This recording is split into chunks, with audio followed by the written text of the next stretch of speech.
Nadie nació odiando a otra persona por el color de su piel, o su origen, o su religión. Nelson Mandela. Hoy queremos hablarles de la afrocolombianidad, para celebrar su día que fue el pasado 21 de mayo. Hola, bienvenidos a Vínculos Creativos, un podcast sobre arte, psicología y sobre todo un podcast sobre el arte de conocernos. Varios son los países latinoamericanos que han decidido impartir en sus escuelas cátedras sobre historia africana y herencia africana relativa a sus territorios. No es una novedad argumentar que la construcción de la identidad de nuestros pueblos americanos es en gran medida deudora de la cultura africana, así como también depositaria de un sinfín de costumbres y saberes. Sin embargo, la riqueza de este legado es frecuentemente ensombrecida por los discursos racionales sostenidos por el colonialismo y que hoy en día continúan reproduciéndose.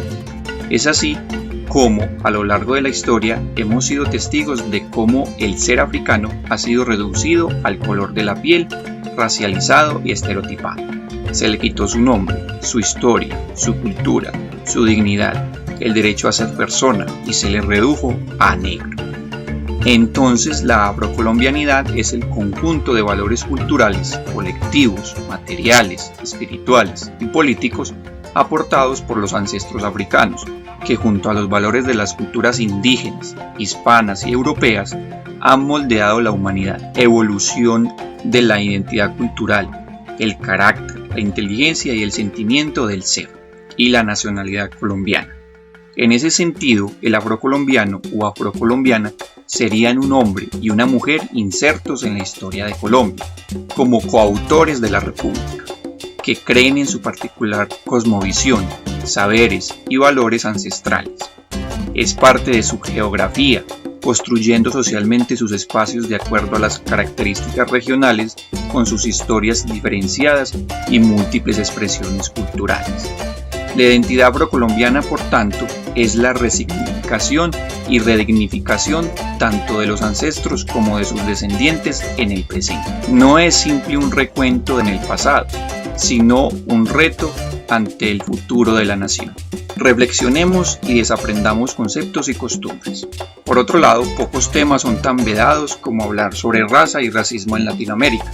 En esta sociedad moderna en la que vivimos, cimentada en el mito del mestizaje y de la llamada democracia racial, el racismo simplemente no existe. Y como no existe, no se discute públicamente, no se cuestiona en las escuelas, ni se prioriza en las agendas de los gobiernos y mucho menos en la de los medios de comunicación. Asimismo, ¿quién no ha escuchado decir con convencimiento a conocidos y extraños que no hay racismo en Colombia?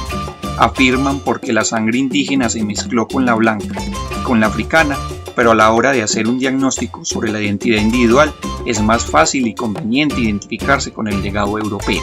No hay, afirman, también porque ante la ley todos somos iguales y por consiguiente tenemos los mismos derechos y oportunidades. Esto es un eufemismo y los hechos hablan por sí solos. Aún así, el racismo está ahí. Y si donde dice Colombia se reemplaza por Brasil, Venezuela, México o Cuba, el panorama es el mismo. El racismo está manifiesto en las estructuras del poder y en las instituciones que aún nos rigen bajo parámetros heredados de la colonia. Pero también está latente en la cotidianidad, en las formas en que nos relacionamos con el otro. Subyace en lo que se ha entendido como normal y habita en esa lógica perversa que asocia lo malo con lo negro y lo negro con lo malo. Si es negro es malvado, si es negro es sucio, si es negro es ladrón. En contraposición, si es blanco es bueno, si es blanco es puro, si es blanco es perfecto.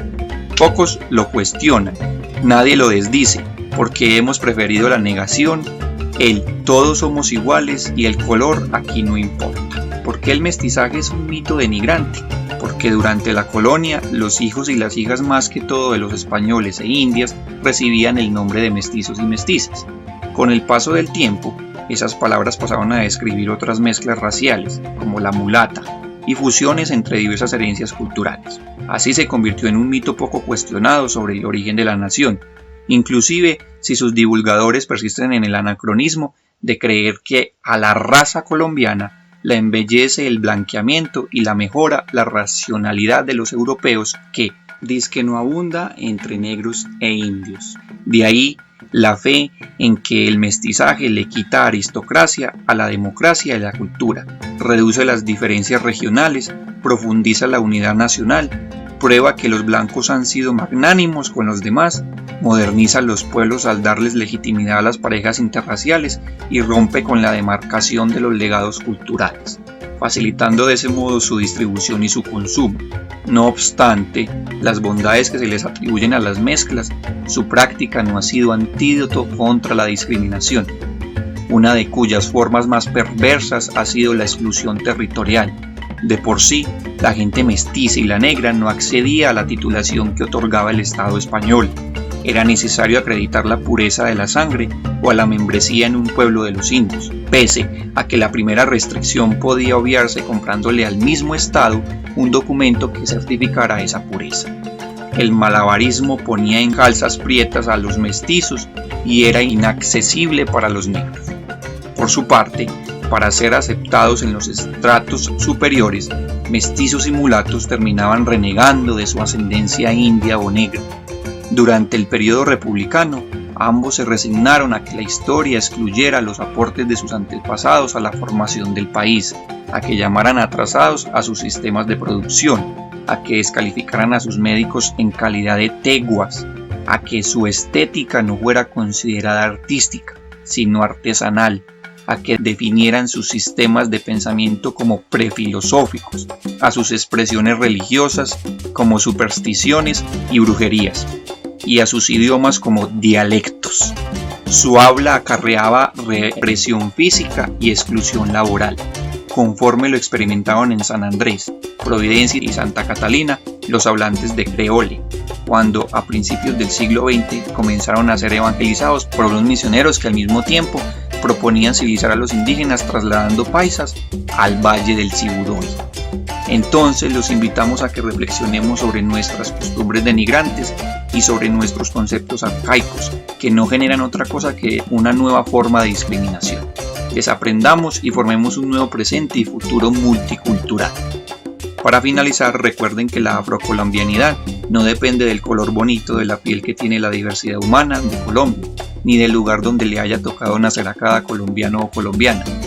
Conforma el ser colombiano al estar presente en la genética, la humanidad, la economía, el lenguaje, la literatura, la política, la religiosidad, la cosmovisión, la estética, la música, la alegría, el deporte, la comida, la vida y la muerte. Recuerden seguirnos en nuestras redes sociales, Facebook, Instagram y Twitter, donde siempre publicamos contenido interesante sobre psicología para que se conozcan y nos conozcamos. Por otro lado, recuerden también seguirnos en nuestro Patreon para que apoyen este proyecto llamado Vínculos Creativos. Nos escuchamos en el próximo podcast. La información aquí dispuesta la consultamos en Asomecos Afro, Miss Oso África y en la revista Semana, dispuesta en un artículo del Dr. Jaime Arrocha, que durante 2005 estaba desempeñando el cargo de director de grupos de estudios afrocolombianos de la Universidad Nacional de Colombia.